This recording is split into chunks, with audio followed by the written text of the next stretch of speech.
जय माता दी। स्वागत है आप सबका ब्रह्मांशी में। क्या आप जानते हैं भगवान को अपने भक्त का सबसे प्यारा भाव कौन सा लगता है? आप कहेंगे आस्था, तप, जप, पर नहीं। भगवान को सबसे अधिक पसंद है अपने भक्त का उन पर विश्वास। अगर आप उन पर 0.00001% भी संदेह नहीं करते हैं तो वो किसी कीमत पर आपका साथ नहीं छोड़ते। तुलसीदास जी को भी अपने रामचंद्र जी पर ऐसा ही अटूट विश्वास था और इसी विश्वास पर उन्होंने एक व्यक्ति को गंगा पार कराई थी जिसे ना तो तैरना आता था ना ही उसके पास कोई नाव थी। आइए सुनाती हूँ वो कहानी। बात उस समय की है जब तुलसीदास जी काशी में राम कथा सुनाया करते थे। उनके राम कथा सुनाने का अंदाज इतना मंत्रमुग्ध करने वाला था कि दूर दूर से लोग उनकी कथा सुनने आते थे और जब तक वो कथा सुनाते थे किसी को कुछ होश ही नहीं रहता था। ख्याल टूटना तो बहुत दूर की बात है। कथा सुनने के लिए रोज एक आदमी गंगा के उस पार से इस पार आता था और कथा सुन के वापस नाव से लौट जाता था। एक दिन की बात है, तुलसीदास जी कथा सुनाने में इतने मगन हो गए कि उन्हें समय का बिल्कुल ख्याल न रहा और बहुत रात हो गई।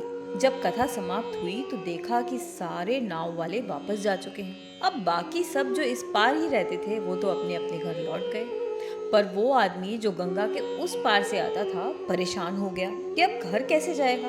जाने का कोई साधन ही नहीं है और उसे तैरना भी नहीं आता कि तैर के नदी पार कर ले। जब तुलसीदास जी ने उसे देखा तो पूछा कि क्या हुआ, इतना परेशान क्यों हो। अब उसने तुलसीदास जी को सारी समस्या कह दी। बोला, मैं कथा सुनने में इतना मगन था कि मैंने देखा ही नहीं कि इतनी रात हो गई। अब तो सारे नाव वाले चले गए हैं, मैं कैसे घर जाऊं। तुलसीदास जी ने देखा बात तो सही है। बोले, अब तो कोई उपाय नहीं है। एक काम करो, मैं भोजन बना रहा हूँ, तुम भोजन करो और यहीं रुक जाओ। कल जब नाव चलने लगे तो भोर में चले जाना। इस पर वो आदमी बोला कि मैं अगर रात भर घर नहीं जाऊंगा तो मेरे बीवी बच्चे, मेरे माँ बाप बहुत परेशान हो जाएंगे और अब एक रात की बात है, उनको चिट्ठी पत्री भी नहीं लिख सकता। कैसे बताऊं कि मैं सुरक्षित हूँ और इस तरफ कथा सुनने में मगन था। और बोला कि ये सब तो फिर भी ठीक है, सबसे बड़ी समस्या ये है कि अगर मैं यहाँ रात में रुका तो मैं इस उलझन में रहूँगा, इस चिंता में रहूँगा कि मेरे घर वाले परेशान हो रहे होंगे और आज आपकी सुनाई हुई कथा का चिंतन ही नहीं कर पाऊँगा, क्योंकि मैं तो रोज घर जाके आपकी सुनाई हुई कथा पर चिंतन मनन करता हूँ, राम का नाम भजता हूँ, तभी मेरी रात अच्छी जाती है। अब आप ही बताइए, ऐसी सूरत में मैं क्या करूँ, क्योंकि यहाँ तो मैं राम का नाम भज नहीं पाऊंगा, मेरे दिमाग में बस वही चलता रहेगा। जब तुलसीदास जी ने उसकी समस्या सुनी तो बोले, राम जी के बारे में मनन और उनका भजन तो बहुत आवश्यक है और ऐसी सूरत में तो तुम्हारा जाना ही ठीक है। फिर बोले, तुम फिक्र ना करो, मैं तुम्हें भेजने का कुछ इंतजाम करता हूँ। और ये कह के तुलसीदास जी कुटिया के अंदर चले गए। उस आदमी को लगा कि तुलसीदास जी शायद अपने किसी जान पहचान के नाव वाले को बुलाएंगे और उसे छुड़वा देंगे, तो वो बाहर उनका इंतजार करने लगा। तभी तुलसीदास जी हाथ में एक छोटी सी डिबिया लेकर बाहर आए और वो डिबिया उस आदमी को देते हुए बोले, ये लो, इसे अपने हाथ में रखो और राम जी का नाम लेकर गंगा में उतर जाना, ये तुम्हें नदी पार करा देगी। वो आदमी हैरान हो गया। बोला, ये कैसे मुझे पार लगाएगी स्वामी, आप तो लगता है आज मुझे डुबा कर ही छोड़ेंगे। इस पर तुलसीदास जी बोले, तुम अपना दिमाग लगाना बंद करो, बस जैसा मैं कह रहा हूँ वैसा ही करो और एक बात का ख्याल रखना कि इसे खोल कर मत देख, चुपचाप बस राम जी का नाम लेकर नदी पार कर लेना और फिर इसे अपने पास रख लेना। कल जब राम कथा सुनने आओगे तो मुझे वापस लौटा देना। वो आदमी बोला, चलिए ठीक है, अगर आप कहते हैं और आपका भरोसा है तो मैं डिबिया लेकर जाता हूँ, अगर कल जिंदा बचा तो वापस आऊँगा आपकी कथा सुनने के लिए। तुलसीदास जी बोले, अवश्य। अब डिबिया लेकर वो आदमी निकल गया, पर बड़े असमंजस में था कि आज जाने क्या होने वाला है। कहने लगा, आज तो लगता है वाकई में आर्या पार की स्थिति है, नदी के आर्या पार की नहीं, जीवन के आर्या पार की। चलो देखते हैं अब क्या होता है। और ये सब सोचते हुए वो तट पर पहुंच गया और राम जी का नाम लेकर गंगा में उतरने का प्रण किया और राम राम भजते हुए बस गंगा में जैसे ही उतरा, पानी में उतरते ही चमत्कार हो गया। उसे कुछ समझ ही नहीं आया कि ये क्या हुआ।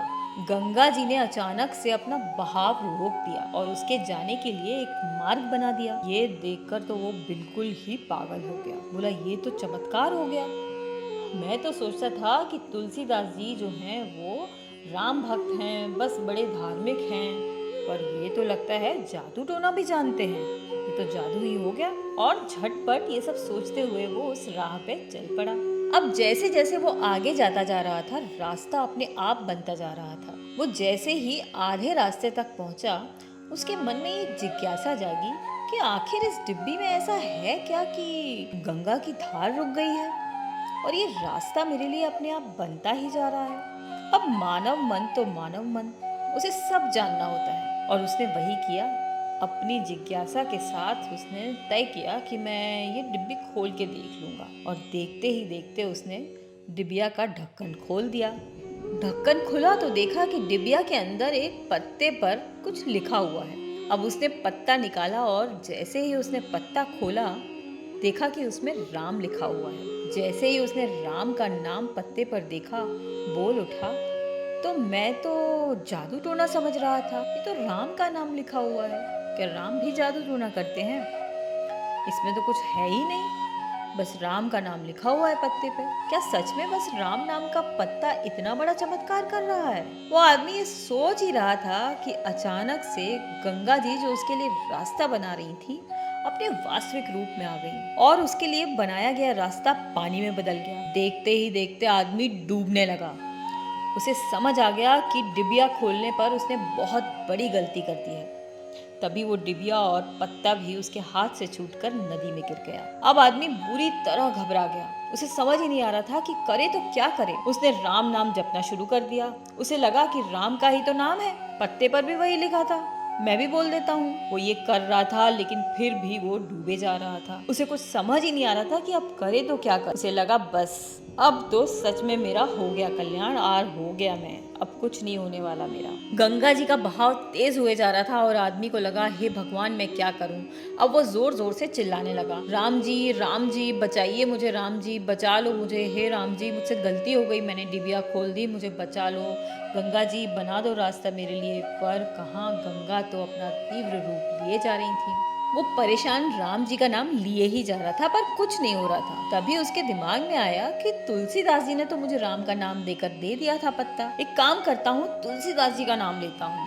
और वो चिल्लाने लगा कि तुलसीदास जी के राम जी बचाइए मुझे, तुलसीदास जी के राम जी रक्षा करिए मेरी, मुझे पार लगा दीजिए। जैसे ही उसने ऐसा कहा कि तुलसीदास जी के राम जी, तभी एक लहर बहुत तेज आई और उसे पता ही नहीं चला कि कैसे उसे लहर ने किनारे पर जा फेंका। जब उसे होश आया तो देखा सही सलामत खड़ा हुआ है किनारे पर। एक पल के लिए तो उसे यकीन ही नहीं हुआ कि वो जिंदा किनारे पर खड़ा हुआ है। खैर झटपट वहां से अपने घर की तरफ चल पड़ा कि आज बस घर पहुंच जाऊं किसी तरह, जाने आज क्या क्या हो रहा है मेरे साथ। और इस तरह वो ये सोचते हुए घर चला गया कि ये तुलसीदास जी के राम जी में बड़ी शक्ति है। अब अगले दिन जब वो राम कथा सुनने के लिए वापस तुलसीदास जी के पास गया, तो उसने तुलसीदास जी को सारी घटना कह सुनाई और फिर पूछा कि ऐसा क्यों हुआ उसके साथ। राम जी ने उसकी तो एक ना सुनी। ऐसी क्या बात है, आपके राम का नाम लिया तो सुन ली। तब तुलसीदास जी बोले कि राम हर उस व्यक्ति के हैं जिनको उन पर कोई संदेह ना हो। मेरे राम और तुम्हारे राम में बस यही अंतर है, मुझे मेरे राम पे अटूट विश्वास है और तुम्हें संदेह भरा विश्वास है। मेरी तरह सब कुछ उन पर छोड़ना तो शुरू करो, तुम्हारे भी सब काम करेंगे राम। इस तरह उस आदमी को अपने जीवन की सबसे बड़ी सीख मिल गई और यही सीख हम सबको भी सीखनी है कि हम सब रोज ईश्वर की उपासना करते हैं, उनका नाम लेते हैं, उन पर विश्वास भी करते हैं, पर संदेह भरा विश्वास करते हैं। अगर हम सब पूर्ण विश्वास के साथ अपने आप को सौंप देंगे तो फिर तो वो आपकी नैया पार लगाएंगे ही। तो बोलिए जय श्री राम।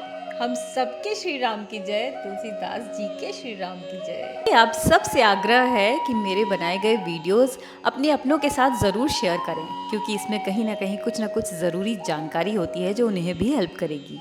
और साथ साथ मेरे चैनल को सब्सक्राइब ज़रूर कर लें।